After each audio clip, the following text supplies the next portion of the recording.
ಯಾವುದನ್ನ ಈಗ ಪುರಸಭೆ ಅಧಿಕಾರಿಗಳಿಗೆ ಈ ಭಾಳ ಕಂಪ್ಲೇಂಟ್ಗಳು ಬಂದಿತ್ತು ಸಾರ್ವಜನಿಕರಿಂದ, ವಿಶೇಷವಾಗಿ ಭಾಗ್ಯನಗರ, ಆಮೇಲೆ ಫಾರೆಸ್ಟ್ನವರು, ಇದು ಯಾವುದದು ಶ್ರೀಪತ್ ನಗರ, ಭಾಗ್ಯನಗರ ಮತ್ತು ಬಿಡಿ ಕಾರ್ಮಿಕರ ಮನೆಗಳಲ್ಲಿದೆಯೋ ಅಲ್ಲಿ ನೀರು ಸರಿಯಾಗಿ ಸಪ್ಲೈ ಆಗ್ತಾಯಿಲ್ಲ, ಕರೆಂಟ್ ಇಲ್ಲ ಅಂತ ಭಾಳ ದಿನದಿಂದ ಕಂಪ್ಲೇಂಟ್ ಬಂದಿತ್ತು. ಅದನ್ನು ಪರಿಶೀಲನೆ ಮಾಡೋಕ್ಕೆ ಅಂತ ಬಂದೆ. ಆಮೇಲೆ ಟ್ಯಾಕ್ಸ್ ಕಟ್ಟೋರು ಬಂದರೆ ನಾಳೆ ಬನ್ನಿ ನಾಡದ್ದು ಬನ್ನಿ ಅಂತ ಆಟ ಆಡಿಸ್ತಾರೆ ಅಂತ ಒಂದು ಬಂತು. ಆಮೇಲೆ ಜನನ ಮರಣದ ಉತ್ತರಗಳು ಕೂಡ ಭಾಳ ಡಿಲೇ ಆಗ್ತಾಯಿರೋ ಬಂತು. ಆಮೇಲೆ ನಮ್ಮ ರಾಮದುರ್ಗ ತಾಲೂಕಿನ 83 ಅಂಗಡಿ ಮುನ್ಸಿಪಾಲ್ಟಿದ ಬಾಡಿಗೆ ಕೊಟ್ಟಿದ್ವಿ. ಭಾಳ ವರ್ಷದಿಂದ ಅವ್ರು ಹಂಗೆ ಕಂಟಿನ್ಯೂ ಆಗ್ತಾಯಿದ್ರು. ಅವ್ರಿಗೆ ಎನ್ಹಾನ್ಸ್ ಮಾಡಬೇಕು ಅಂತ ಕಾನೂನು ಬಂದಿತ್ತು, ವರ್ಷ ಇಲ್ಲ 5 ವರ್ಷಕ್ಕೆ ಒಂದ್ಸರಿ ಅಂತ. ಅದನ್ನು ಮಾಡೋಕ್ಕೆ ಅಂತ ಆರ್ಡರ್ ಮಾಡಿಸಿದ್ದೀವಿ. ಅದ್ರಾಗ ಅಷ್ಟೇ ಆಮೇಲೆ ಇದನ್ನು ಮುಗಿಸ್ಬಿಡ್ತೀನಿ. ಮೊದಲು ಇದನ್ನು 83 ಅಂಗಡಿಯೊಳಗೆ ಸುಮಾರು 53 ಜನನೂ ಮೂಲ ಮಾಲೀಕರು ಅಗ್ರಿಮೆಂಟ್ ಮಾಡಿ ಡಿ ಕಟ್ಟಿ ರೆಗ್ಯುಲೈಸ್ ಮಾಡಿಕೊಂಡ್ರು.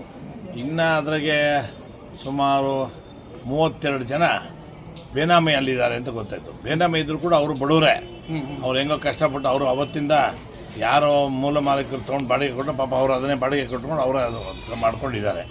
ನಾನು ಡಿ ಸಿ ಅವರಿಗೆ ರಿಕ್ವೆಸ್ಟ್ ಮಾಡಿದೆ, ಮೂಲ ಮಾಲೀಕರು ತೆಗೆದಾಕಿ ಯಾರು ಬೇನಾಮಿಗೆ ಮಾಡ್ತಾ ಇದ್ದಾರೆ ಪಾಪ ಅವ್ರಿಗೆ ಯಾರು ಪ್ರಾಮಾಣಿಕವಾಗಿ ಕೆಲಸ ಮಾಡ್ತಾ ಇದ್ರಲ್ಲಿ ಅವ್ರ ಹೆಸರಿಗೆ ಟ್ರಾನ್ಸ್ಫರ್ ಮಾಡಿಕೊಡಿ ಅಂತ ನಾನು ಡಿ ಸಿಗೆ ಅವ್ರಿಗೆ ಫೋನ್ ಮಾಡಿ ಹೇಳಿದ್ದೀನಿ.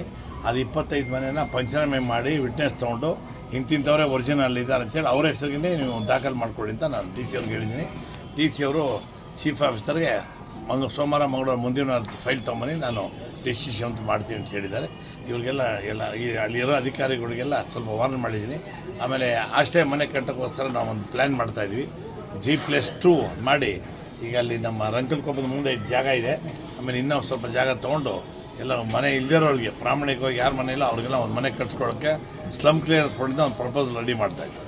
ಅದಕ್ಕೋಸ್ಕರ ಬಂದು ಹೇಳಬೇಕು ಸರ್. ಇವಾಗ ಪುರಸಭೆ ವ್ಯಾಪ್ತಿಯಲ್ಲಿ ಬರ್ತಕ್ಕಂಥ ಚರಂಡಿ ಹಾಗೂ ಕಾಂಕ್ರೀಟ್ ರೋಡ್ಗಳು ಕಳಪೆ ಕಾಮಗಾರಿ ಆಗ್ತಾ ಇದೆ ಅಂತೇಳಿ ಆರೋಪ ಅದನ್ನು ಕೂಡ ನಾನು ಮಾತಾಡಿದ್ದೀನಿ. ಈಗ ಅವ್ರು ಏನು ಹೇಳ್ತಾರೆ, ಎಲ್ಲ ಕಸ ಕಡ್ಡಿಯಾಗಿ ಬ್ಲಾಕ್ ಆಗಿದೆ ಸರ್, ಅದೆಲ್ಲ ಓಪನ್ ಮಾಡಿಸಿ ಅಲ್ಲಲ್ಲೇ ಓಪನ್ ಮಾಡಿ. ನಾನು ಹೇಳಿದೆ, ಚರಂಡಿ ಮೇಲೆ ನೀವೆಲ್ಲ ಮೇಲಿಂದೆಲ್ಲ ತೆಗೆದು ಇಟ್ಬಿಟ್ಟಿದ್ದು ಸೈಡ್ಗೆ, ಮತ್ತೆ ಎಲ್ಲ ಸಣ್ಣ ಮಕ್ಕಳೆಲ್ಲ ಬೀಳ್ತಾರಪ್ಪ ಅಂತ ಹೇಳಿದೆ. ಇಲ್ಲ ಸರ್, ಅಲ್ಲಲ್ಲೇ ಮಾತ್ರ ತೆಗೆದಿರೋದು ನಿಜ, ಎಲ್ಲ ಕಟ್ಕೊಂಡ್ಬಿಟ್ಟಿದ್ದು, ಅದನ್ನು ಕ್ಲೀನ್ ಮಾಡೋಕ್ಕೆ ತೆಗೆದಿದ್ವಿ, ಪ್ರಾಮಾಣಿಕವಾಗಿ ಎಲ್ಲ ಕೆಲಸ ಮಾಡ್ತೀವಿ ಅಂತ ಹೇಳಿದ್ದಾರೆ.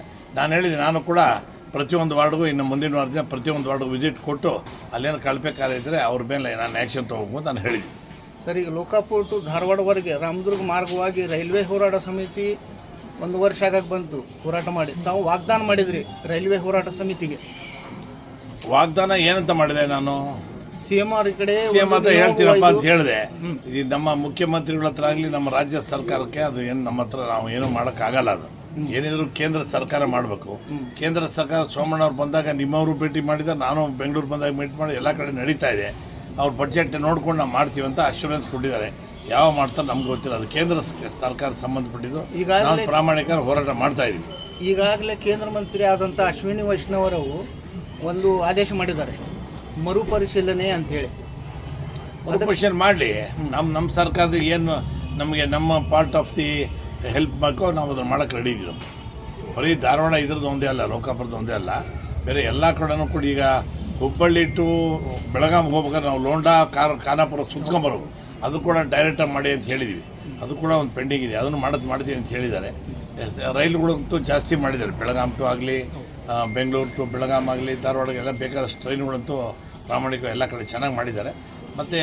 ಮತ್ತು ಹೊಸ ಲೈನ್ಗಳು ಏನೇನು ನಮ್ಮ ಸರ್ಕಾರದ ಮಾಡ್ತೀವೋ ಸಹಾಯ ಮಾಡೋಕ್ಕೆ ನಮ್ಮ CM ಮಾತಾಡಿದ್ದಾರೆ, ಅದು ಒಪ್ಕೊಂಡಿದ್ದಾರೆ. ಓಕೆ, ಧನ್ಯವಾದ.